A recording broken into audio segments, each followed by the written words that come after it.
Hello everyone, आप सभी का आपके अपने चैनल एक्सकवेशन फॉर नॉलेज एक एकेडमी में स्वागत है। मेरा नाम सत्येंद्र है और ये हमारा रे ऑप्टिक्स का लेक्चर नंबर सेकंड है। लेक्चर नंबर फर्स्ट में हमने रिफ्रैक्शन ऑफ लाइट फिनोमेना देखा था, जिसमें कि हमारा ये मिरर का इक्वेशन था और मैग्निफिकेशन था। हमने वहां पे देखा था R=2f कैसे था और बाकी सारी चीजें कवर की थी। आज हमसे हमारा मतलब आज के टॉपिक में हमारा रिफ्रैक्शन फिनोमेना स्टार्ट होता है।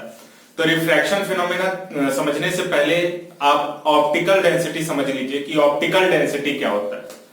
तो क्योंकि इसका हमें यूज है, तो ऑप्टिकल डेंसिटी क्या होता है और ये मास डेंसिटी से कैसे डिफर करता है हम ये देख रहे हैं। तो देखिए, मास डेंसिटी के बारे में हमें पता है कि मास डेंसिटी इक्वल टू होता है मास बाय वॉल्यूम, है ना। कि एक यूनिट वॉल्यूम में कितना मास है वो हमारा होता है डेंसिटी, मास डेंसिटी।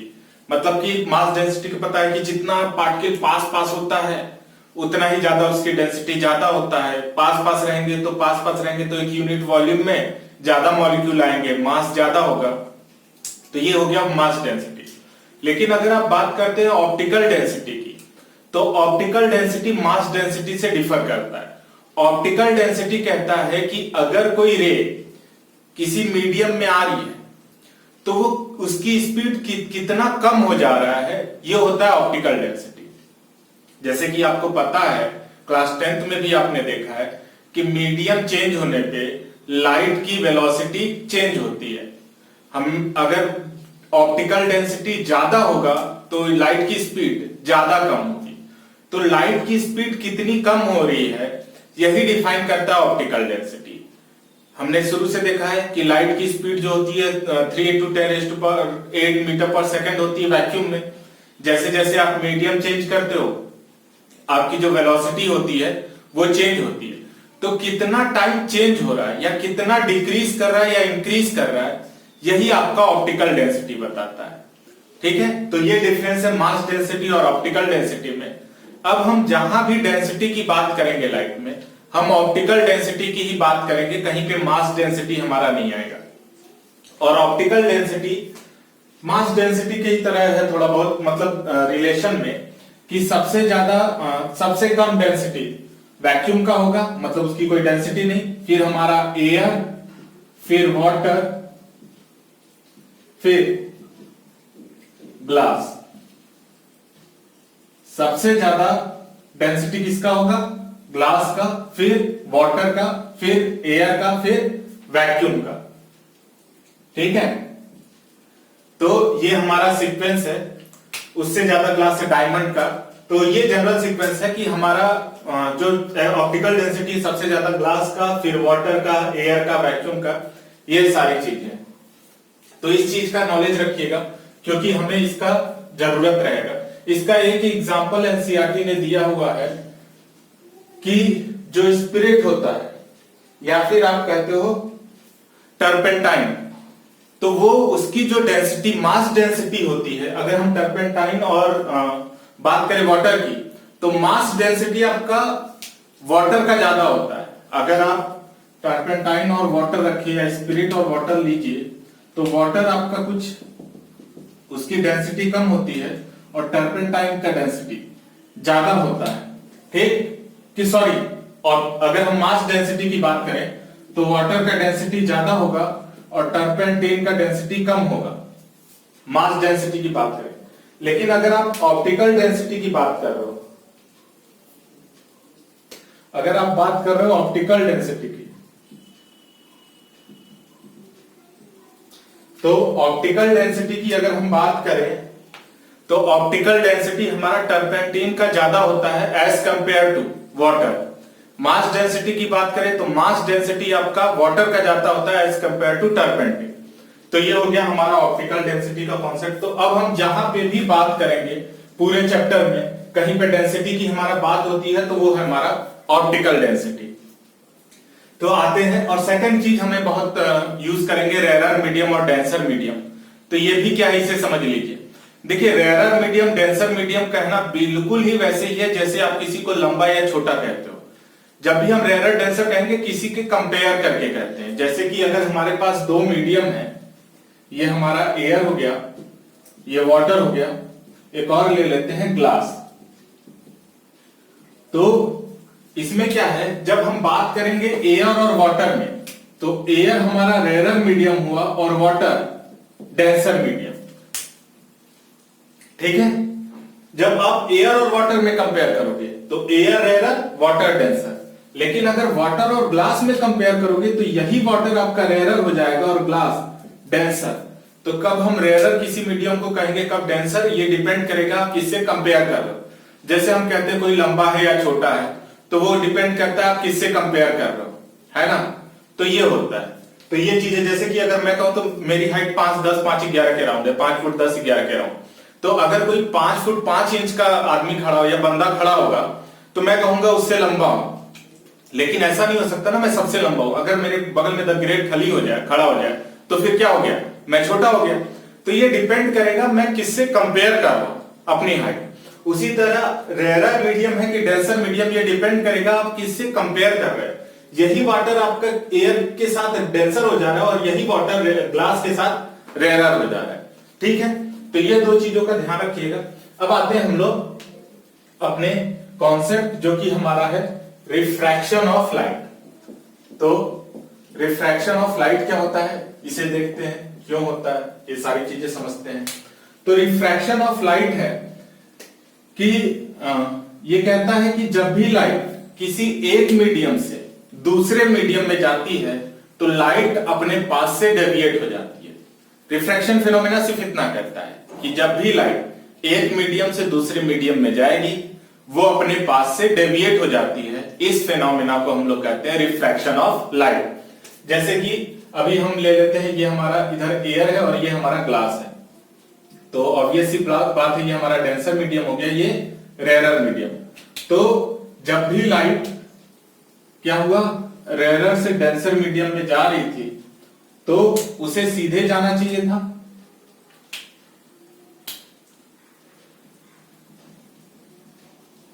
क्या होता है, ये अपने पास से डेविएट हो जाती है। ये हमारा सरफेस हो गया और सरफेस से ये परपेंडिकुलर हमारा नॉर्मल,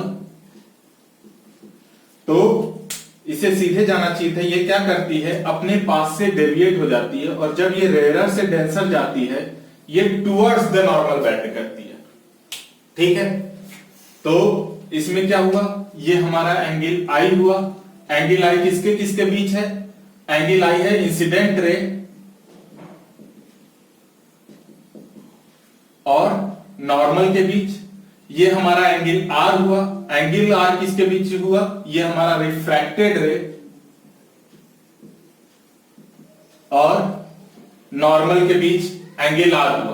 तो एंगल आई और एंगल आर ये हमारा हुआ रिफ्रैक्शन ऑफ लाइट। तो रिफ्रैक्शन ऑफ लाइट क्या होता है कि जब भी लाइट एक मीडियम से दूसरे मीडियम में जाती है अपने पास से डेविएट हो जाती है। इसी फिनोमेना को रिफ्रैक्शन ऑफ लाइट कहते हैं। जब ये रेयर से डेंसर जाती है टुवर्ड्स द नॉर्मल बैंड होगी। याद रखिएगा, जब भी ये रेयर से डेंसर जाएगी टुवर्ड्स द नॉर्मल,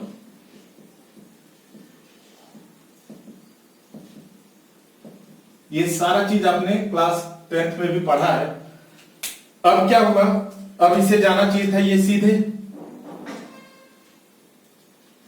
तो अब क्या हुआ, यहां फिर मीडियम चेंज हो रहा है, यहां ग्लास है और ये हमारा एयर है। तो जब ग्लास से एयर में कन्वर्ट मतलब जाएगा तो यहां पे क्या हुआ, ये डेंसर से रेयर जा रहा है। जब डेंसर से रेयर जाता है तो ये क्या करता है, ये अवे द नॉर्मल जाता है। तो ये क्या होगा हमारा, यहां फिर एक नॉर्मल आएगा। ठीक, ये हमारा नॉर्मल सेकंड ले लेते हैं।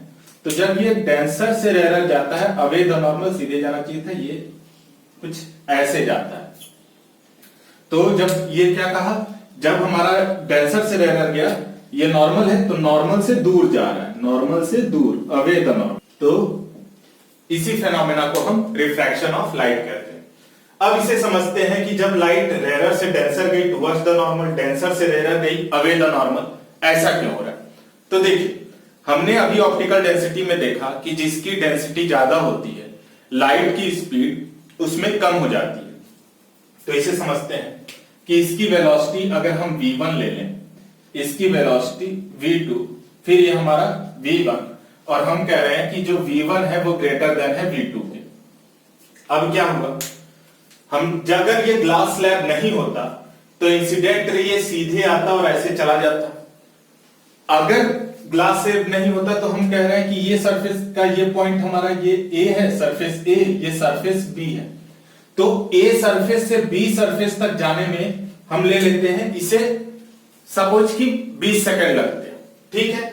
कि ये हमारा क्या हुआ कि अगर ये सीधा आता, ये ग्लास स्लैब नहीं होता, तो इस पॉइंट A से, सरफेस A से सरफेस B तक पहुंचने के लिए इसे कितना टाइम लगता, 20 सेकंड। अब क्या हुआ, ये हमने बीच में ग्लास स्लैब डाल दिया, ठीक। अभी इसकी वेलोसिटी हम एयर में लगभग वैक्यूम के बराबर ले चलते हैं, 3 × 10⁸ मीटर पर सेकंड के राउंड है। अब क्या हुआ, जैसे ही ये हमारा ग्लास में आया, लाइट की स्पीड डिक्रीज कर गई, है ना। ऑप्टिकल डेंसिटी चेंज होने पे लाइट की स्पीड चेंज होती है। तो जैसे ही ये ग्लास में आया, इसकी स्पीड क्या हुई, डिक्रीज कर गई। अभी 3 थी, अभी क्या हो गई, मान लेते हैं 2 हो गई ग्लास में। अगर ग्लास में इसकी स्पीड कम हो गई और हमें कहां से जाना, A से B सरफेस तक जाना था, हमने टाइम नहीं चेंज किया। हमने कहा तुम्हें 20 सेकंड ही मिलेंगे इस ग्लास स्लैब को पार करने के लिए, हम टाइम नहीं बढ़ा रहे। तो अगर आप टाइम बढ़ा नहीं रहे हो A से B तक जाने के लिए, आप स्पीड कम कर दे रहे हो, तो वो क्या करेगा, डिस्टेंस कम कर देगा। समझिए इस चीज को, क्या हुआ, speed equal to distance upon time. अब हमने क्या कहा, हमने कहा हम टाइम को कांस्टेंट रख रहे हैं। हमने टाइम 20 सेकंड दिया था पहले भी, हम बाद में भी 20 सेकंड ही देंगे इसे पार करने के लिए। अगर टाइम हमारा कांस्टेंट है तो यहां पे स्पीड क्या हो जाएगा, डायरेक्टली प्रोपोर्शनल हो जाएगा डिस्टेंस के। सिंपल सा है ना, कि अगर स्पीड ज्यादा होगा डिस्टेंस ज्यादा, स्पीड कम होगा डिस्टेंस कम, क्योंकि हमने टाइम क्या रखा है एज अ कांस्टेंट। तो अगर आपने टाइम फिक्स रखा कि आपको 20 ही सेकंड में करना है, ऐसा नहीं कि अगर हम कहते कि 30 सेकंड में, अगर हम 20 सेकंड के बजाय 30 सेकंड दे देते, तो हो सकता है ये इसी बात को जाता फॉलो कर लेता 30 सेकंड में भी। लेकिन हम कह नहीं, हम 20 ही सेकंड देंगे तुम्हें, लेकिन अब तुम करो कि 20 ही सेकंड में इसे एक यहां से यहां आओ। तो अब क्या होगा, अगर इसे 20 सेकंड में ही A सरफेस से B सरफेस पे आना है, तो इसे क्या करना होगा, शॉर्टर पाथ को फॉलो करना होगा, शॉर्टकट लेना होगा, डिस्टेंस कम करना होगा।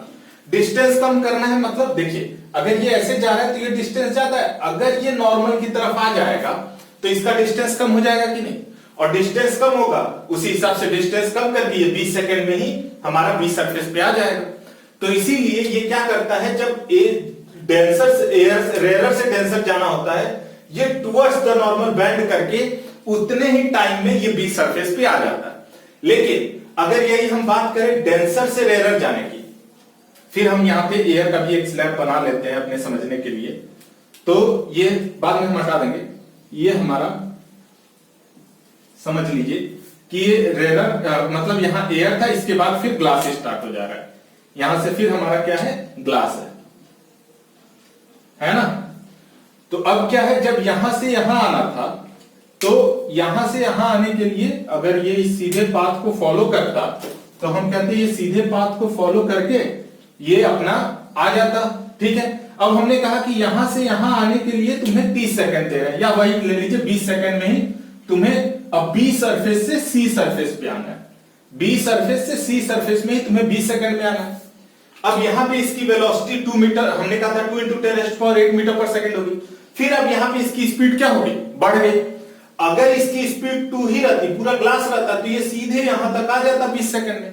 लेकिन अब हमने क्या किया, इसकी स्पीड बढ़ा दी। हमने क्या किया, यहां एयर ला दिए ना, एयर लाने पे इसकी स्पीड फिर कितनी हो गई, 3 × 10⁸ मीटर पर सेकंड। अगर इसकी स्पीड बढ़ गई और हम डिस्टेंस, हमें मतलब ये टाइम उतना ही रखना है, 20 सेकंड में ही से आए, मतलब अगर ये पूरा ग्लास रहता तो भी से 20 सेकंड में B से C आना है। अब ग्लास की जगह एयर कर दिए तो भी 20 सेकंड में इसे यहां से आना है। अगर 20 सेकंड है और इसे यहां आना है, आपने स्पीड बढ़ा दिया, तो स्पीड बढ़ाएंगे तो डिस्टेंस क्या होगा, बढ़ेगा। टाइम तो हमने फिक्स रखा है, डिस्टेंस बढ़ेगा, तो इसे डिस्टेंस बढ़ाने के लिए क्या करेगा, नॉर्मल की तरफ आएगा तो डिस्टेंस और कम हो जाएगा। तो इसीलिए क्या करता है, नॉर्मल से दूर जाके ये डिस्टेंस को क्या करता है, इंक्रीज करता है, इसीलिए अवे द नॉर्मल बेंड करता है। तो यहां से एक तरीका ये है आपको समझने के लिए कि जब भी लाइट रेयर से डेंसर जाती है टुवर्ड्स द नॉर्मल क्यों बेंड करती है, डेंसर से रेयर जाती है अवे द नॉर्मल क्यों बेंड करती है। होप आपको क्लियर हो गया होगा, नहीं तो इसे एक बार और आप दोबारा सुन लीजिएगा, आपको होप सारी चीजें क्लियर हो जाएंगी। नहीं तो आप कमेंट सेक्शन में लिखिएगा, मैं इसे फिर से एक्सप्लेन करने की कोशिश करूंगा। सेकंड चीज, इसी रिफ्रैक्शन फिनोमेना को हमारे एससी वर्मा सर ने भी एक्सप्लेन किया हुआ है, तो वो मेथड भी समझ लेते हैं कि क्या है। तो उसमें क्या है कि देखिए लाइट हम लोग एक बीम से डिनोट करते हैं हमेशा, लेकिन ऐसा होता नहीं है कि लाइट का सिर्फ एक रे हमारा है।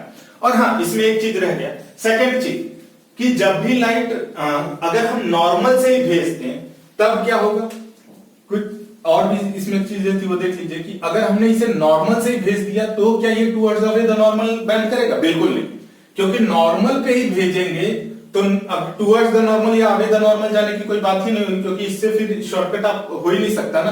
तो जब नॉर्मल से भेजेंगे तब आपका टुवर्ड्स द नॉर्मल या अवे द नॉर्मल नहीं होता है। सेकंड चीज, अगर हम एंगल आई बढ़ाएं तो ये जो एंगल आर है, मतलब कि आई की वैल्यू चेंज करें, ये जो यार जितना डेविएट हो रहा है, ये अगर हम मान लें इसे थीटा, ये एंगल जो है ये थीटा है, थीटा एंगल डेविएट हो रहा है, ठीक है, इसे ऐसे जाना था, ये थीटा एंगल डेविएट हुआ। तो अगर हम एंगल आई बढ़ा दें, बहुत ज्यादा कर दें, तो क्या जो थीटा ये डेविएशन है, ये क्या थीटा की वैल्यू बढ़ जाएगी या घट जाएगी? ऐसा बिल्कुल नहीं है। जो ये डेविएट कर रहा है अपने पाथ से कि कितना डेविएट कर रहा है, इसे हमने थीटा से डिनोट किया। थीटा हमारा क्या है? एंगल ऑफ डेविएशन समझ लीजिए, यहां पे हम दिखा दे रहे हैं एंगल ऑफ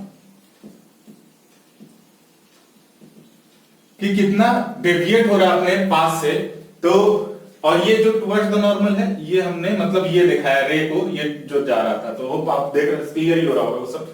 तो ये थीटा जो है ये डिपेंड नहीं करता कि एंगल आई कितना, ये आपका फ्रीक्वेंसी पे डिपेंड करता है कि फ्रीक्वेंसी क्या मीडियम की क्या है, कितना चेंज हो रहा है। ये अगर आप अलग अलग मीडियम रखेंगे तो थीटा की वैल्यू चेंज होगी, इस पे नहीं डिपेंड करेगा आई कितना है, आई बढ़ा दिए तो हमारा थीटा चेंज हो जाएगा, ऐसा कुछ नहीं है, ठीक है।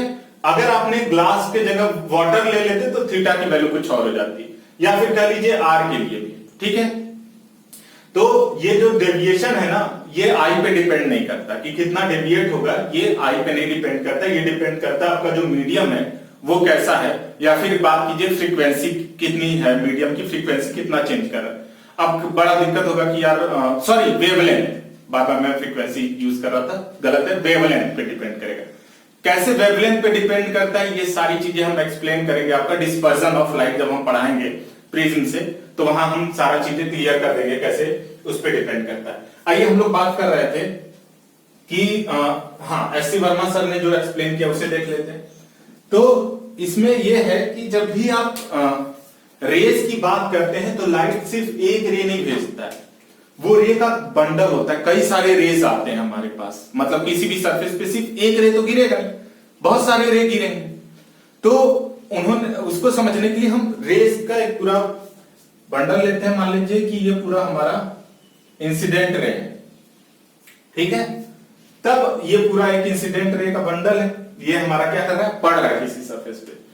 तो अब क्या हुआ, जब यहां पे हमारा स्पीड क्या है, वेलोसिटी v1, यहां वेलोसिटी v2 ज्यादा है, तो कभी भी देखिए जब भी रिफ्रैक्शन फिनोमेना होता है ऑब्लिकली होता है, अगर सीधे गिरेगा तो रिफ्रैक्शन फिनोमेना नहीं होगा। अब क्या है, जैसे ही आपका इसे हम उससे समझते हैं फोर व्हीलर से या फिर कोई गाड़ी से, कि अगर आप मान लीजिए किसी गाड़ी से आ रहे हैं तो क्या होगा, ये हमारी गाड़ी है, इसके चारों पहिए हैं ये। अब क्या हो रहा है कि यहां पे समझ लीजिए कंकड़ पत्थर है, तो जैसे ही गाड़ी से इस मीडियम में आई तो क्या होगा, इस पहिए का देखिए, इस पहिए की वेलोसिटी या अभी क्या थी v1, अभी यहां जैसे ही सरफेस को पार करेगा उसकी वेलोसिटी v2, इसकी वेलोसिटी कम हो जाएगी, इसकी वेलोसिटी उतनी ही रहेगी। तो ये क्या होगा, ऐसा होगा ना कि अगर आप ये गाड़ी का ये पहिया रोक दोगे तो ये क्या होगा, उतनी तेजी से आगे आएगा। जैसे आप गाड़ी स्किड करते हैं, आपने देखा होगा कि बाइकर स्किड करते हैं, अपना आगे वाले ब्रेक लगाते हैं, पीछे वो गाड़ी मुड़ जाती है। क्यों होता है ऐसा, क्योंकि जैसे इस कंकड़ वाले रोड पे आया, इसकी वेलोसिटी कम, ये तो कम पाथ ट्रेवल करेगा, इसको ज्यादा पाथ, तो ये क्या कर जाएगा, गाड़ी पूरी आपकी मुड़ जाएगी। है ना, ये गाड़ी क्या करेगी, मुड़ जाएगी। यही आपका केस होता है आपका रिफ्रैक्शन फिनोमेना में। अगर गाड़ी सीधी आती तो स्पीड कम सीधी चली जाती, लेकिन जैसे ही ऑब्लिकली आई, ये गाड़ी का क्या होगा, इस गाड़ी का जो आपका स्पीड है वो कम हो गया इस पहिए का, और इस पहिए का स्पीड ज्यादा था। तो ये पहिए का स्पीड कम, ये पहिए का स्पीड ज्यादा, ये पूरे ही गाड़ी को क्या कर देगा, बैंड कर देगा। इसी फिनोमेना को आपका रिफ्रैक्शन ऑफ लाइट हो गया। तो ये एस.सी. वर्मा सर ने भी समझाया था। होप आपको रिफ्रैक्शन ऑफ लाइट क्लियर हो गया होगा। नेक्स्ट अब हम लोग देखते हैं ग्लास स्लैब से ये जो डेविएशन आया है ये कितना आया है। तो पहले इसे हटा देते हैं। तो नेक्स्ट टॉपिक है हमारा लेटरल शिफ्ट। तो लेटरल शिफ्ट क्या है, जैसे आपने ये ग्लास स्लैब रखा था, ये हमारा इंसिडेंट रे ऐसे आ रहा था, ये क्या किया, इधर रिफ्रैक्शन किया और ये अपने पास से डेविएट हुआ, तो ये कितना इधर शिफ्ट हुआ, इसी को हम कहेंगे लेटरल शिफ्ट। ये जो है हमारा डेल्टा एक्स से डिनोट कर दे रहे हैं इसे, ये जो डेल्टा एक्स है ना, यही है हमारा लेटरल शिफ्ट। ये हमारा क्या हो गया, लेटरल शिफ्ट। अब हम ये निकालते हैं कि ये डेल्टा एक्स कितना आता है, लेटरल शिफ्ट कितना होगा। तो अब देखिए ये क्या है, ये दोनों रे ग्लास स्लैब के पैरेलल है, ये भी दोनों पैरेलल है, मतलब दोनों नॉर्मल क्या होंगे, आपस में पैरेलल। अगर ये दोनों पैरेलल हैं, ये आर है, तो ये एंगल भी आर होगा, ये एंगल क्या होगा, आर। ये हमारा एंगल ऑफ इमरजेंस ले लेते हैं, ये हमारा इमरजेंस रे जो रे सबसे बाहर निकला है।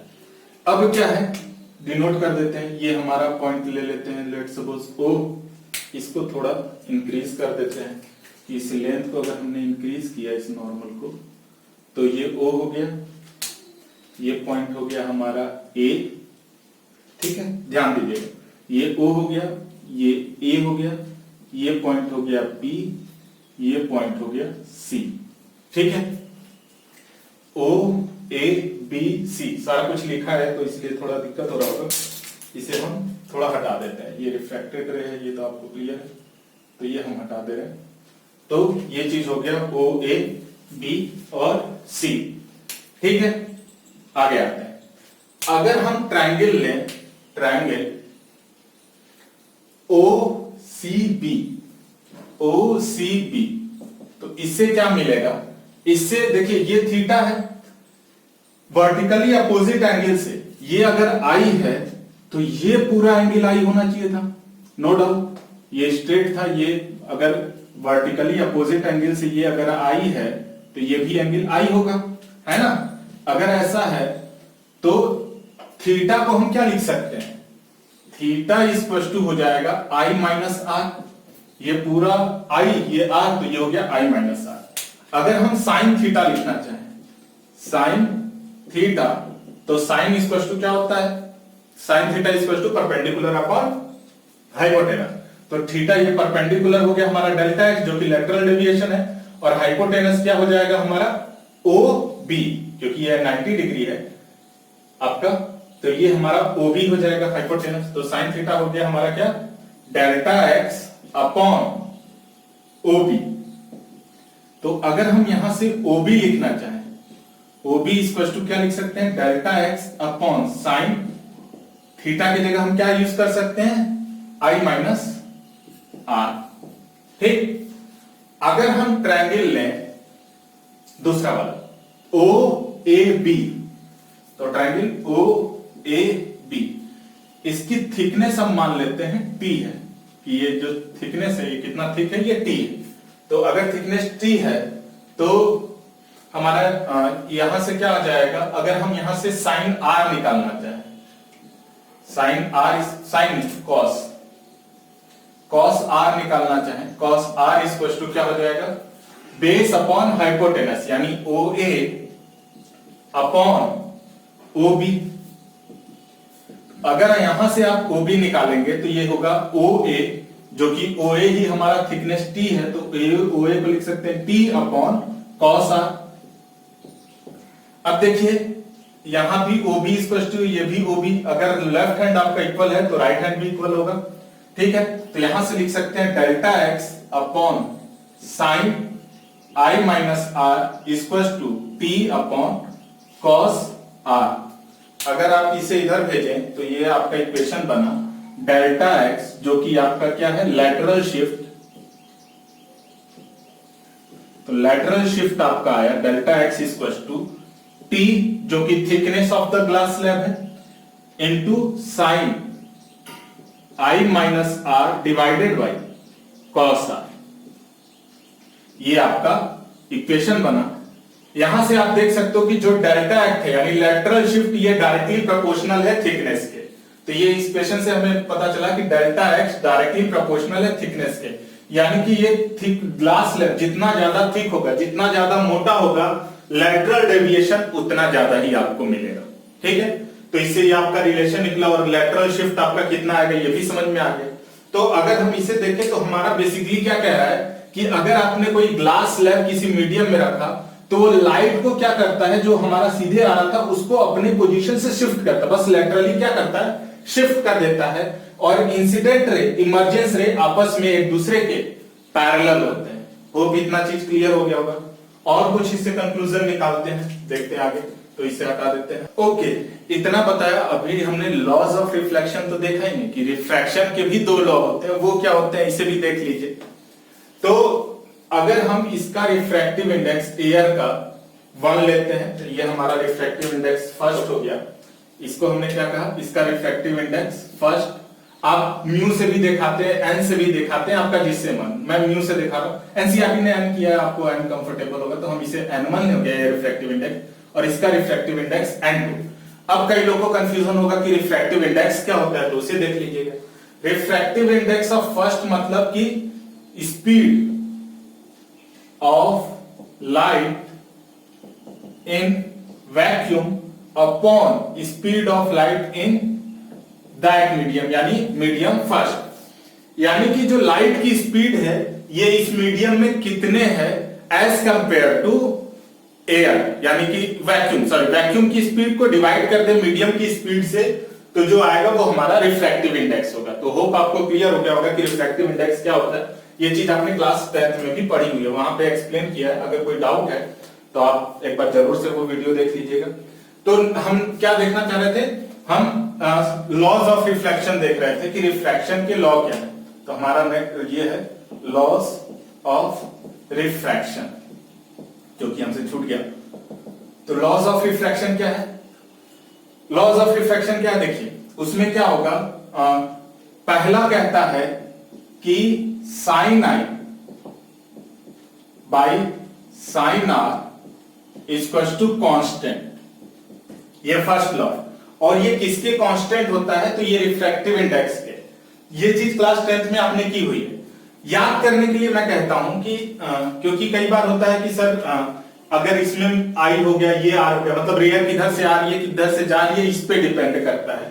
तो इसे भी देखते हैं। तो ये फर्स्ट लॉ है, sine i by sine r equals to constant. ये किस कांस्टेंट के बराबर है, तो मैं ये कह रहा हूं कि जैसे ये आपने एयर ले लिया और ये वाटर, जब रे एयर से वाटर में जाएगा तो ये वाटर का डेंसिटी, सॉरी ग्लास लिया हमने, तो ग्लास ये हमारा है, तो ग्लास के लिए ये रिफ्रैक्टिव इंडेक्स n2 है और एयर के लिए n1। ये एंगल हमारा I है, इधर से जाएगा, ये R हो गया। तो अब क्या होगा, तो स्नेल्स लॉ कहता है sine I by sine R, मतलब ये रिफ्रैक्शन का फर्स्ट लॉ है जिसे हम स्नेल्स लॉ भी कहते हैं। और इसे इसका डेरिवेशन इतना क्यों आता है ये हम लोग अगले चैप्टर में पढ़ेंगे। तो sine i by sine r आता है n2 by n1, refractive index of second upon refractive index of first. अब क्या होता है, लड़के इस तरह याद कर लेते हैं sine i by sine are equal to n2 by n1। अब कई बार आपको रे अगर उल्टा भेज दिया, मतलब कि इस मीडियम से इस मीडियम में, ये हमारा ग्लास से एयर में जा रहा है, ठीक है। अगर ग्लास से एयर में जाएगा तो ये हमारा एंगल आई हो जाएगा और ये हमारा एंगल आर हो जाएगा। तो हमने अपने लिए याद किया एंगल आई मतलब इंसिडेंट रे और नॉर्मल के बीच का एंगल। अगर आपने ग्लास से कोई रे भेज रहे हो तो ये तो आपके लिए इंसिडेंट हो गया। तो आप याद किए हो वही चीज sine i by sine are equal to n2 by n1। ये हमारा n1 था और ये n2। ये क्या हो जाता है, पूरा गलत हो जाता है। तो इसे समझने के लिए, याद करने के लिए बस ये याद रखिएगा, जिसका एंगल उसका रिफ्रैक्टिव इंडेक्स, सिंपल सा। अगर हम इसके लिए लिखेंगे तो इस तरह मत याद कीजिएगा sine i by sine r, आप याद कीजिएगा, अगर आई है तो उसका रिफ्रैक्टिव इंडेक्स यानी n1 sin i equal to n2 sin r। और इस केस में इसी तरह हो जाएगा, आई मतलब आई किस एंगल आई किस में बन रहा है, ग्लास में, तो इस केस में क्या हो जाएगा n2 sin i equal to n1 sin r। तो ये sin i by sin r वाला जो n2 लेंगे n1 ले, ये जो कंफ्यूजन होता है ये आपका क्लियर हो गया होगा। इसको हम होप क्लियर हो गया। तो अगर ठीक है, अब इसे हटा लेते हैं, उसी को रहने देते हैं। तो अब अगर इसे देखें तो ये हमारा क्या हो जाएगा, sin i by sin r equal to n2 upon n1 लिखते हैं और इसे n21 भी लिखते हैं। इसका मतलब refractive index of second with respect to first. ठीक है, तो इसे लिखने का तरीका n21 भी होता है। तो कई बार n12 है कि n21 है, तो या n21 लिखने का मतलब refractive index of second with respect to first. अगर यही n12 हुआ मतलब n1 बाई n2 यानी कि refractive index of first with respect to second. ठीक है, तो ये चीज है। तो होप आपको ये चीज क्लियर होगी। फर्स्ट और सेकंड है कि इंसिडेंट रे, रिफ्रैक्टेड रे और नॉर्मल तीनों सेम प्लेन पे लाई करते हैं। तो ये वाला अभी आपने रिफ्लेक्शन में भी देखा था, सेम प्लेन का मेरा पूरा बताया था क्या था। तो वैसे ही है कि इंसिडेंट रे, रिफ्रैक्टेड रे, नॉर्मल तीनों सेम प्लेन में लाई करते हैं। ये सेकंड लॉ है। फर्स्ट लॉ जिसे हम स्नेल्स लॉ के नाम से भी जानते हैं वो होता है कि sin i n1 sin i equal to n2 sin r। इसी तरह याद कीजिएगा, n1 बाई n2 करेंगे तो आपका थोड़ा कंफ्यूजन हो जाएगा। तो आपको आई थिंक रिफ्रैक्शन के लॉ भी क्लियर हो गए। नेक्स्ट आते हैं हमारा मतलब अब है हमारा कि आई ग्लास स्लैब का हम देख लेते हैं। ग्लास स्लैब जो हम कर रहे थे कि आई और ई में क्या रिलेशन है। तो देखिए हमने कहा था ये एंगल आर है तो ये एंगल आर भी है, दोनों जगह हम स्नेल्स लॉ लगा देते हैं। ठीक, तो यहां अगर हम स्नेल्स लॉ लगाएं तो ये क्या हो जाएगा, n1 sin i equal to n2 sin r। ठीक है, तो यहां से अगर हम sin r निकालें तो sin r इक्वल टू ये क्या हो जाएगा n1 by n2 sin i। ठीक, अब ये तो आपने यहां से देखा। अगर यहां पे भी स्नेल्स लॉ लगाए तो यहां पे क्या होगा, अगर आप यहां पे स्नेल्स लॉ लगाते हो तो ये क्या हो जाएगा n2 sin i equal to n1 sin e, है ना। तो ये क्या हो गया n2 sin r equal to n1 sin e। तो यहां sin r निकालिए equal to n1 by n2 sin e। अब ये इक्वेशन फर्स्ट और ये इक्वेशन सेकंड, इन दोनों को कंपेयर कर दीजिए तो ये आ जाएगा n1 by n2 sin i equal to n1 by n2 sin e। n1 by n2 cancel, यहां से आया sin i बराबर sin e। ये तभी पॉसिबल होगा जब i बराबर e होगा, यानी कि इंसिडेंट एंगल और इमर्जेंस एंगल दोनों ही आपस में इक्वल होंगे। तो होप आपको ये भी क्लियर हो गया होगा। ठीक है, तो इतना आपका था ग्लास स्लैब में। नेक्स्ट टॉपिक है हमारा अपरेंट डेप्थ और रियल डेप्थ का। कि आपने ये देखा होगा, इसका रिफ्रैक्शन ऑफ लाइट का ये एप्लीकेशन है कि जैसे कि अगर आप एक बाल्टी लो, बाल्टी में पानी भर दो पूरा, तो क्या होता है बाल्टी का जो बेस है वो थोड़ा ऊपर दिखाई देता है आपको, है ना। तो ये क्यों होता है, ये पूरा रिफ्रैक्शन ऑफ लाइट का फिनोमेना है। तो ये कैसे होगा इसे समझते हैं आगे। तो जैसे हमने बोला कि बकेट वाला केस, कि अगर आप एक बकेट लीजिए उसमें पानी डाल दीजिए तो उसका बेस थोड़ा ऊपर आपको दिखाई देता है। तो ऐसे क्यों होता है इसे समझते हैं। ये हमारा एयर हो गया जो कि रेयर, ये हमारा वाटर है।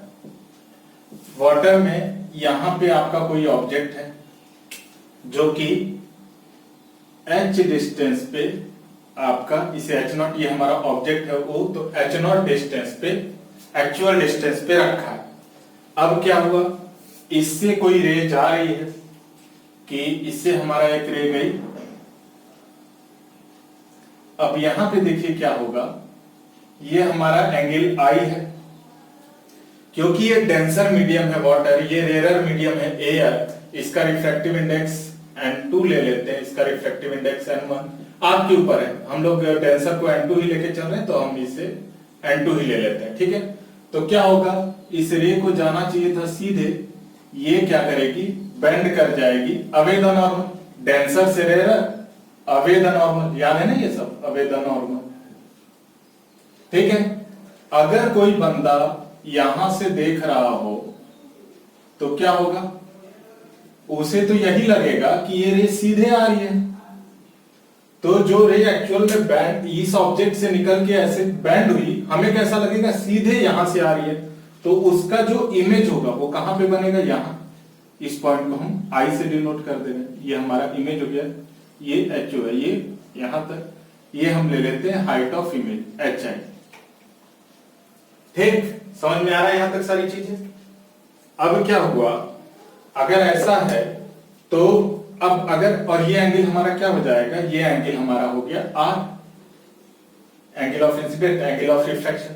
अब देखिए ये दो रे पैरेलल हैं, ये इसे इंटरसेक्ट कर रहा है, तो ये अल्टरनेट इंटीरियर एंगल से आई बराबर आई ये हो जाएगा, तो ये आई तो ये भी एंगल आई हो गया।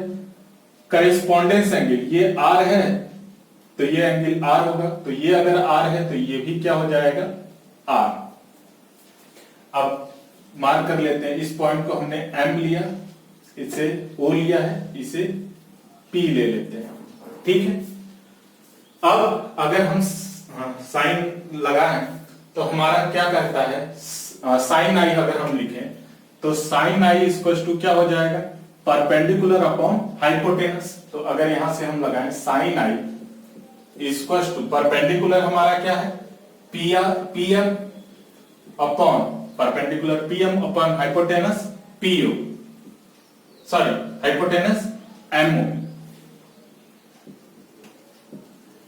साइन आर लगाएं, साइन आर इक्वल टू क्या हो जाएगा, पीएम अपॉन एम आई। ठीक, तो अगर हम स्नेल्स लॉ इसमें यूज करें, स्नेल्स लॉ क्या कहता है, रिफ्रैक्टिव इंडेक्स ऑफ जिस मीडियम का होगा उसी का आई। देखिए आई बन रहा है इस मीडियम, तो N2 को आई से मल्टीप्लाई करेंगे और N1 को R से, इसीलिए कहा था आप इस स्नेल्स लॉ को इस तरह याद रखिएगा। तो हमारा क्या हो गया, N2 sine I equal to N1 sine R, sine I sine R का वैल्यू पुट कर देते हैं, ये हमारा स्नेल्स लॉ से आया है, ठीक है। तो sine I sine R put करेंगे तो N2 साइन आई की वैल्यू क्या है, PM upon MO equal to N1 sine R की वैल्यू क्या है, PM upon M I, PM से पीएम कैंसिल।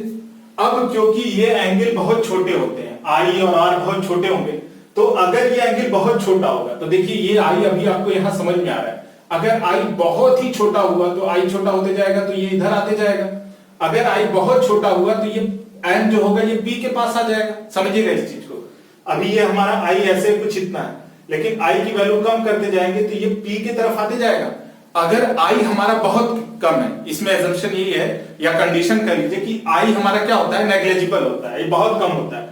अगर आई बहुत कम होगा तो जो पीओ है वो बराबर होगा पीओ बराबर होगा एमओ के, यानी कि जो हमारा एमओ है वो किसके बराबर होगा, पीओ के, अगर आई बहुत छोटा है तो अगर हमारा angles are very very small, मतलब कि आई आर ये बहुत ही स्मॉल है, तो हमारा क्या हो जाएगा, उस केस में हमारा हो जाएगा जो एमओ है वो बराबर होगा पीओ के और एमआई है वो बराबर होगा पीआई के। अगर इसे हम यहां पुट करें तो हमारा ये क्या हो जाएगा, N2 बाई एमओ की जगह हम क्या रख देंगे, PO equal to N1 by PI. PO क्या है, ऑब्जेक्ट डिस्टेंस यानी एक्चुअल डेप्थ, एक्चुअल में ऑब्जेक्ट यहां रखा है ना, यानी एचओ ये जो की क्या है हमारा एक्चुअल डेप्थ, और पीआई क्या है हमारा अपरेंट डेप्थ। ये हमें लग रहा है कि इमेज यहां बना यानी ये ऊपर आते हुए, तो अगर हम इसे थोड़ा अरेंज करें तो ये हमारा आ जाएगा PI upon PO equal to N1 by N2, यानी जो हमारा पीआई यानी अपरेंट डेप्थ है equal to n1 by n2 into real depth हो गया। तो हम अपरेंट डेप्थ के लिए ये फॉर्मूला लिख सकते हैं। सेकंड है हमारा, अगर यही उल्टा कर दें कि हम इस केस में क्या है, हम एयर में देख रहे हैं, हम एयर रेयर मीडियम से देख रहे थे। अगर हम पानी के अंदर जाके किसी ऊपर के ऑब्जेक्ट को देखें तब हमारा डेप्थ का क्या चेंज आएगा उसे देखते हैं। तो इसे मैं थोड़ा हटा रहा हूं। तो कंडीशन क्या है, कंडीशन मैंने कहा कि अगर यही चीज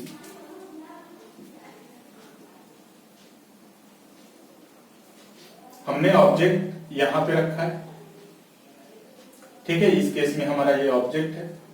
अब क्या हुआ, रे यहां से ऐसे आई, यहां नॉर्मल, इसे जाना चाहिए था सीधे, ये टुवर्ड्स द नॉर्मल इस केस में बेंड करेगी। किधर करेगी, टुवर्ड्स द नॉर्मल, है ना, क्योंकि क्या है, ये N1 से N2 में आ रही है, एयर से वाटर में, यानी रेयर से डेंसर जाएगा टुवर्ड्स द नॉर्मल। तो ये रे सीधे, अगर हम यहां से देख रहे हैं तो क्या होगा, ये रे हमें सीधे आती दिखाई देगी और इसका इमेज कहीं यहां पे बनेगा। ये हमारा आई हो गया। फिर अब ये हम पुट कर लेते, वही ये पॉइंट हमने क्या रखा था, ये O था, ये I था, ये हमारा M था और ये हम P ले लेते। तो अब चेंज क्या आएगा, देखिए अब क्या हुआ, ये हुआ हमारा एंगल I, ठीक, ये हुआ एंगल R, ये R, तो ये भी क्या हो जाएगा R, और ये I तो अल्टरनेट इंटीरियर एंगल से ये भी I, ठीक है, अल्टरनेट इंटीरियर एंगल पैरेलल, ये कट करा अल्टरनेट इंटीरियर एंगल से ये I, ये R, तो ये एंगल R करेस्पॉन्डेंस एंगल से, ठीक है। तो अगर हम साइन I की बात करें तो साइन I हो जाएगा, I हमारा ये है, I इक्वल टू हमारा क्या होगा, PM upon MO, PM upon MO sine R, PM upon MI, PM upon MI, सही है। इसमें देखिए अब स्नेल्स लॉ में चेंज आएगा। स्नेल्स लॉ क्या था पहले, स्नेल्स लॉ था N2 sin I equal to N1 sin R। अब देखिए I किसके साथ है, N1 के, तो यहां चेंज क्या आएगा, यहां अब मैं इसको चेंज हटा के पूरा कर दे रहा हूं, मतलब एक बार समझा दे रहा हूं आपको, बस क्या चेंज आएगा, यहां पे क्या हो जाएगा N1 और यहां पे क्या हो जाएगा N2, स्नेल्स लॉ में ये चेंज हो जाएगा ना। अब देखिए I किसके साथ है, N1 के साथ, तो N1 sin I equal to N2 sin R, तो जहां जहां N1 है वहां N2 की जगह N1 2 हो जाएगा। तो ये हमारा क्या हो जाएगा, यहां हमारा 1 हो जाएगा, यहां हमारा 2 हो जाएगा, तो यहां पे चेंज हो जाएगा ये 2, ये हमारा 1, तो यहां पे हो जाएगा ये 2, ये हमारा 1। इस केस में देखिए हमारा N2 बाई N1 से मल्टीप्लाइड है, यानी अपरेंट डेप्थ जो है हमारा रियल डेप्थ से क्या होगा, ज्यादा होगा। तो ठीक है, क्योंकि हमारा क्या है, N2 ग्रेटर देन N1 है, तो इसका मतलब क्या हुआ, ये जो अपरेंट डेप्थ आएगा ये रियल डेप्थ से ज्यादा होगा। तो बस इसी में चेंज था, जब हम लास्ट में देखे थे तो हमारा N1 बाई N2 था, इसमें क्या हो जाएगा N2 बाई N1, क्योंकि इसमें क्या होगा, ये ऊपर दिखाई देगा। मतलब अगर आप पानी में बैठ के देख रहे हो कोई ऑब्जेक्ट को, तो जो यहां पे है उससे एक्चुअली ऊपर दिखाई देता है। तो ये हो गया एक चीज। नेक्स्ट है हमारा सनराइज और सनसेट, तो उसे भी देख लेते हैं इसे हटा के। नेक्स्ट कॉन्सेप्ट आपका सनराइज और सनसेट का, अर्ली सनराइज डिले सनसेट, ये क्लास 10th में भी आपने पढ़ा है, तो इसे एक बार फिर देख लीजिए कि अगर ये हमारा अर्थ है तो अर्थ के चारों तरफ एटमॉस्फेयर की एक इनविजिबल लेयर होती है, ये पता ही है सभी को। अब क्या होगा कि अगर हमें, जैसे ये होराइजन है, तो क्या होगा, सन अगर एक्चुअल में यहां पे रहता है, सन होराइजन के ऊपर आएगा तभी हमें सन दिखाई देता है, लेकिन क्या होता है, सन यहीं पे होता है, तो क्या होता है, इससे रेज जो जाती हैं वो क्या होती हैं, हमारे एटमॉस्फेयर पे पड़ती हैं।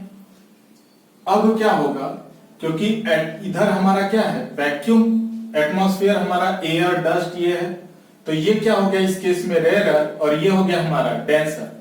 अब जब भी लाइट रेयर से डेंसर जाएगी टुवर्ड्स द नॉर्मल, नॉर्मल किसी भी कर्व्ड सरफेस के लिए खींचने के लिए हम क्या करते हैं, सेंटर से। तो अगर ये हमारा नॉर्मल है, इससे जाना चाहिए था सीधे, ये नॉर्मल क्या करता है, नॉर्मल की तरफ बैंड करता है।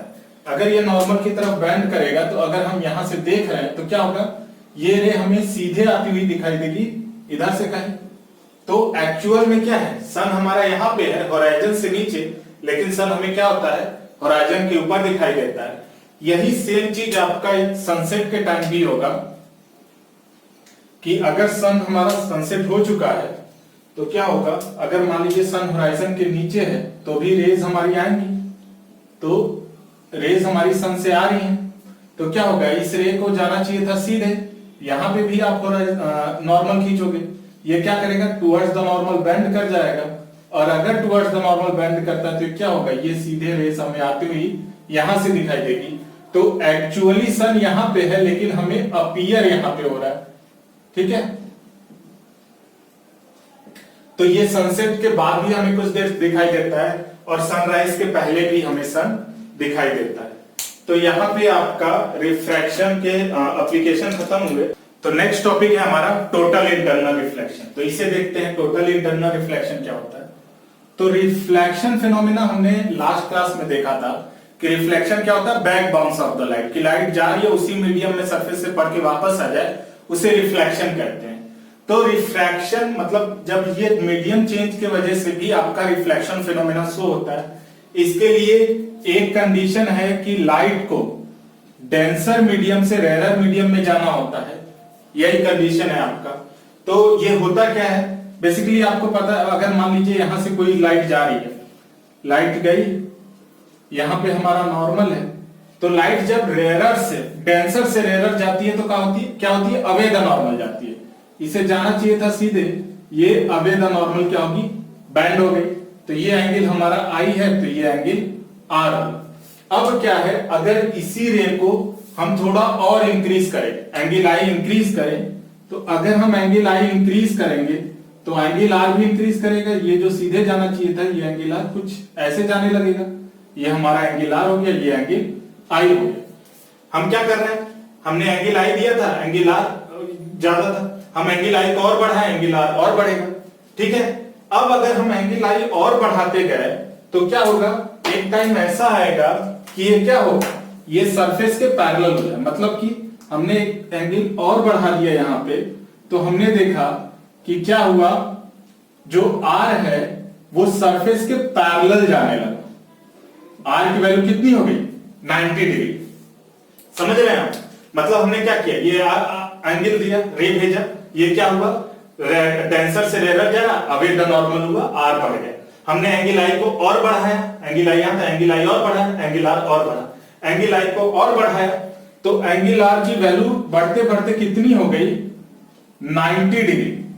तो ये केस जब आर यानी रिफ्रैक्टेड रे सरफेस के पैरेलल जाने लगे, उस वक्त जो एंगल आई होगा इसे हम कहते हैं क्रिटिकल एंगल। क्या कहते हैं, क्रिटिकल एंगल, ठीक है। तो ये एंगल आई हमारा क्रिटिकल एंगल है जब एंगल आर की वैल्यू कितनी हो जाए, 90 डिग्री, ठीक। अब अगर हम इससे ज्यादा आई की वैल्यू रखते हैं, मतलब कि अब हमने एंगल आई की वैल्यू और बढ़ा दी, तो क्या होता है, ये उस मीडियम में जाने से पहले ये रिफ्लेक्शन के बजाय रिफ्रैक्शन के बजाय रिफ्लेक्शन फेनोमेना को फॉलो करने लगता है, इसी मीडियम में वापस आ जाता है। ये एंगल आई होगा और ये एंगल आर होगा, और एंगल आई बराबर एंगल आर होगा। तो देखिए यहां पे हमने कोई पॉलिश्ड सरफेस नहीं रखा, पॉलिश सरफेस रखने के बजाय हमने क्या किया, डेंसर से रेयर मीडियम में ले जा रहे हैं लाइट। तो क्या हो रहा है कि लाइट क्या कर रही है, टू अवे द नॉर्मल जाते जाते एक बार ऐसा आया कि ये सरफेस के पैरेलल जाने लगी रिफ्रैक्टेड रे, उसके बाद क्या हुआ, लाइट दूसरे मीडियम में ना जाके उसी मीडियम में वापस आ गई। इसी फेनोमेना को हम लोग कहते हैं टोटल इंटरनल रिफ्लेक्शन। क्या कहते हैं, टोटल इंटरनल रिफ्लेक्शन। बाकी जब ये क्रिटिकल एंगल होगा तो साइन मतलब आर की वैल्यू कितनी हो जाएगी, 90 डिग्री।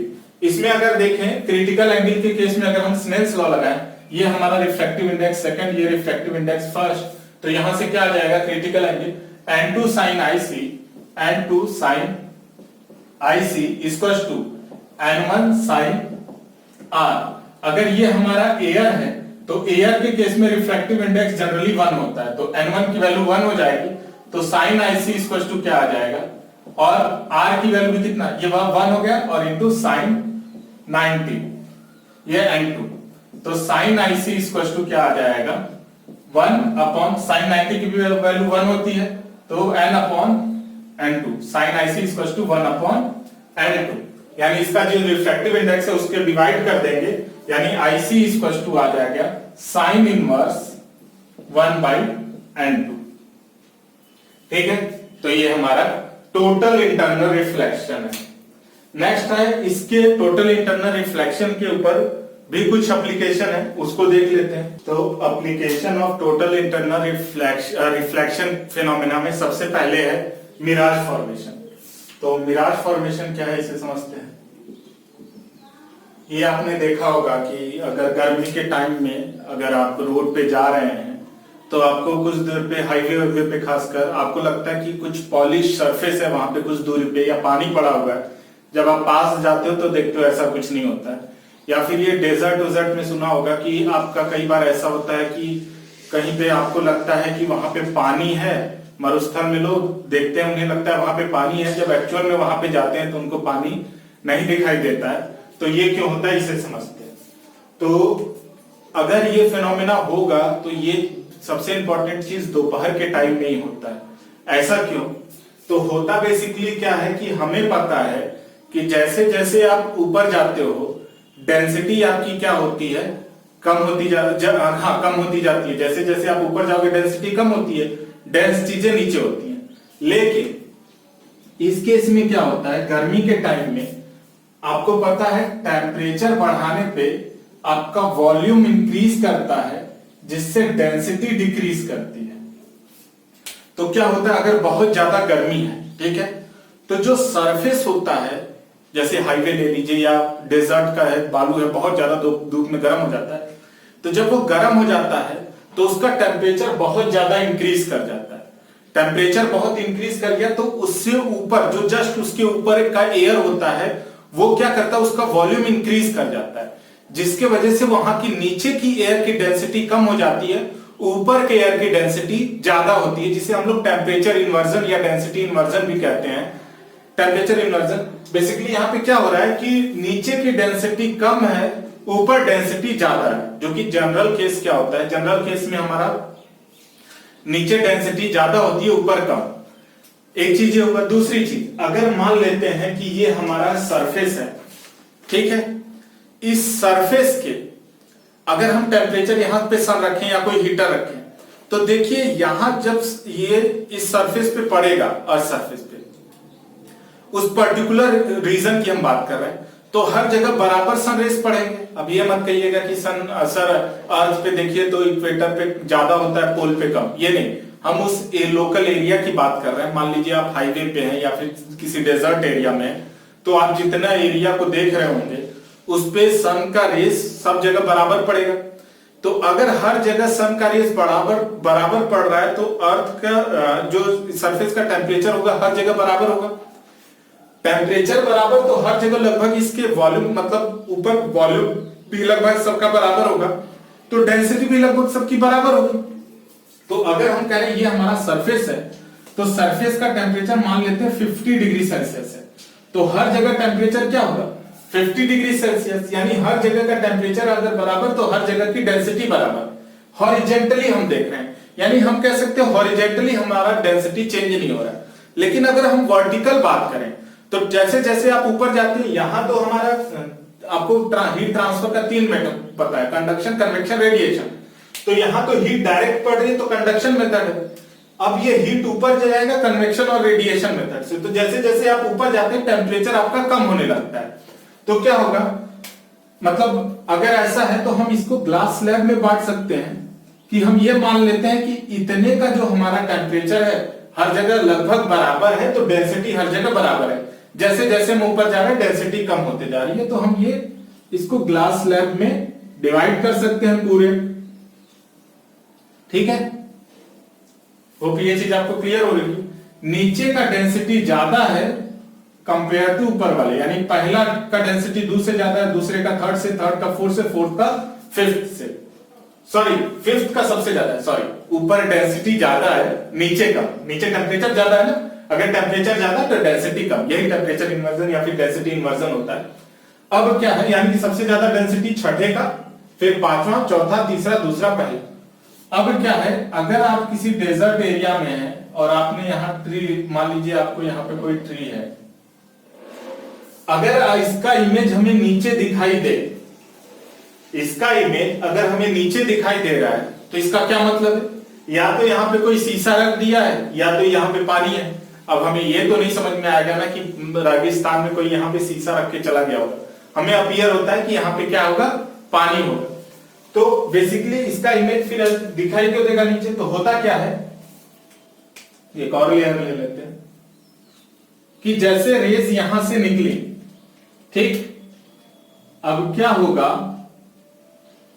यहां पे ये डेंसर है एज कंपेयर टू 6, 7वें का डेंसिटी सबसे ज्यादा है 6 के कंपेयर में, तो ये सीधे जाना चाहिए था, ये क्या कर जाएगा, अवे द नॉर्मल बेंड करेगा, इसे सीधे जाना था, ये अवे द नॉर्मल बेंड किया।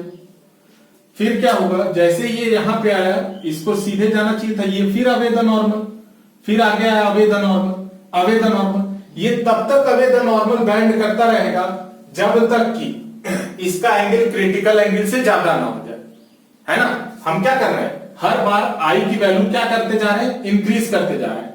अगर जैसे ही एक सुटेबल एंगल आ गया हमारा, जिससे कि हमारा क्या हुआ कि ये क्रिटिकल एंगल से ज्यादा हो गया, तो क्रिटिकल एंगल से अगर ये ज्यादा हो जाएगा, तो क्रिटिकल एंगल से ज्यादा होता है तो हमने देखा ये क्या कर जाता है, टोटल इंटरनल रिफ्लेक्शन। क्या करेगा, टोटल इंटरनल रिफ्लेक्शन। तो ये यहां आया और लास्ट में या उससे पहले, जरूरी नहीं है कि फर्स्ट सरफेस से पड़े ही, उससे पहले भी आपका टोटल इंटरनल रिफ्लेक्शन हो सकता है। क्रिटिकल एंगल से ज्यादा हो गया, टोटल इंटरनल रिफ्लेक्शन।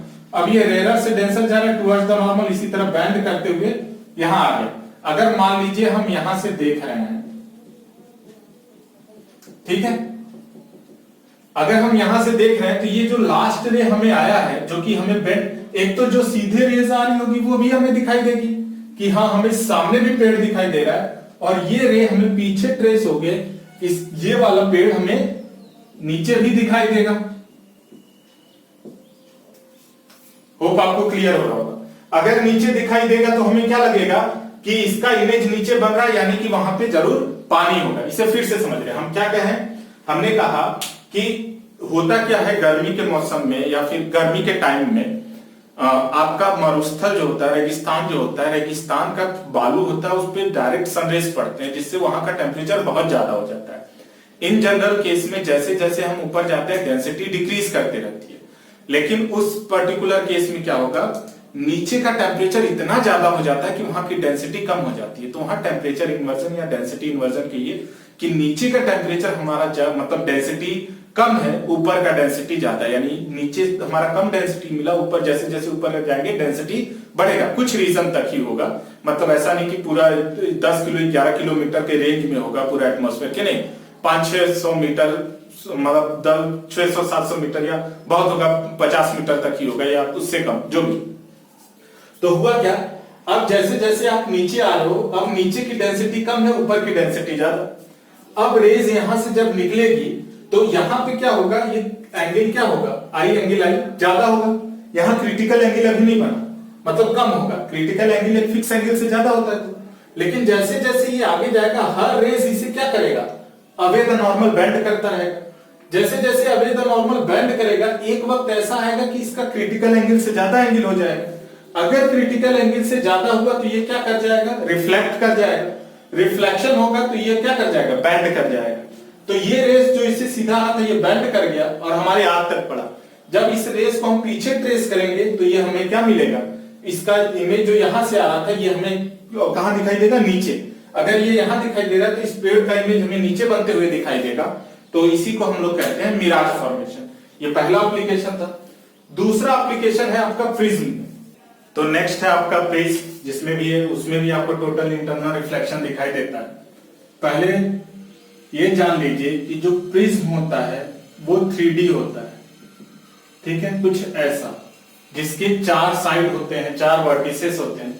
लेकिन क्योंकि हम इसे 2D में बना रहे हैं तो इसका सिर्फ 3 साइड ही हम बना पाते हैं।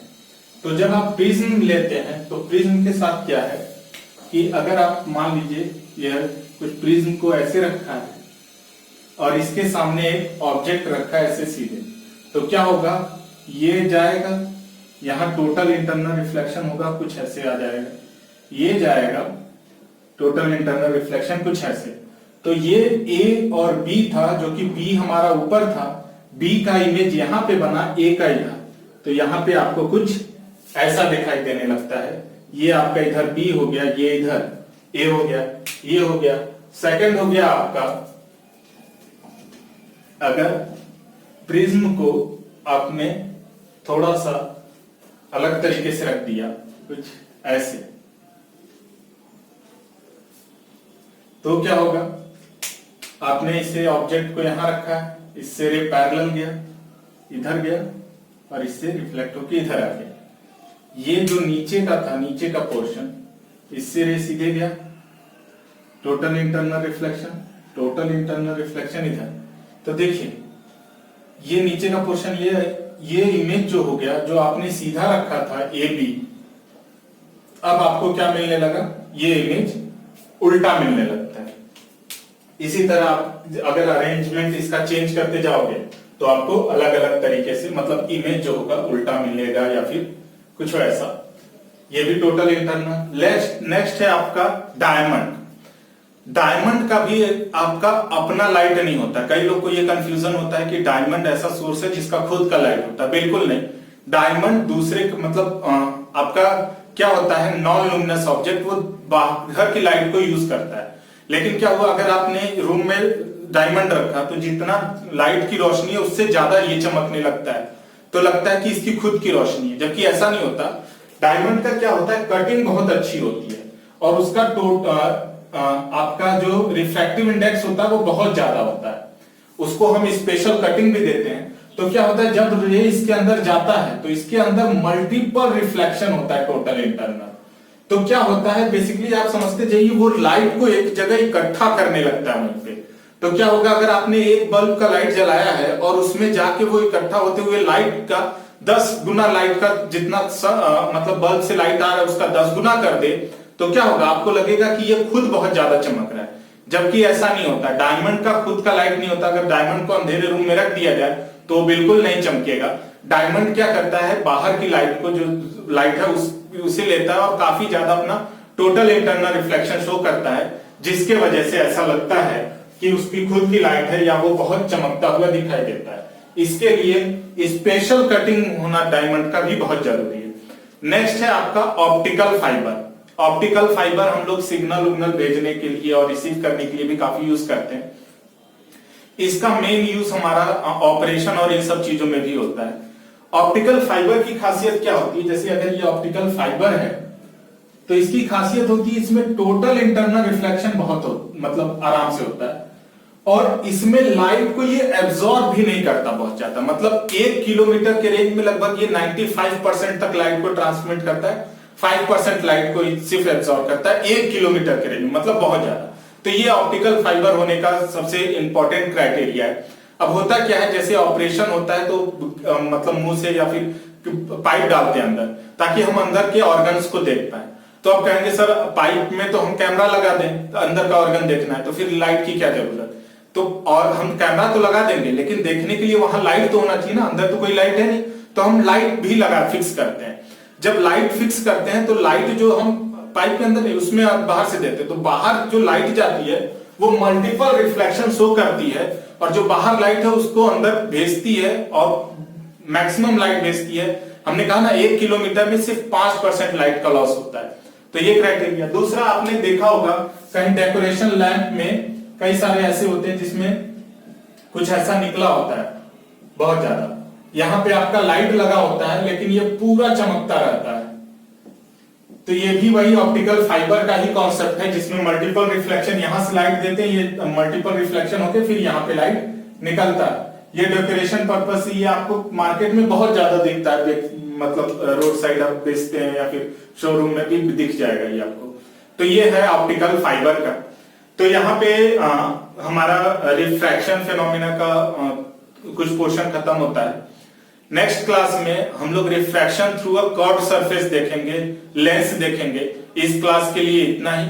बाकी अगर आप इस चैनल पे नए हैं तो प्लीज हमारे चैनल को लाइक, सब्सक्राइब और शेयर जरूर कीजिए। हमारे चैनल का नाम है एक एकेडमी, और अगर आप हमें डोनेट करना चाहते हैं तो हमारा यूपीआई नंबर है 8004275244। आप वहां जाके हमें कंट्रीब्यूट भी कर सकते हैं। वीडियो को लास्ट तक देखने के लिए धन्यवाद।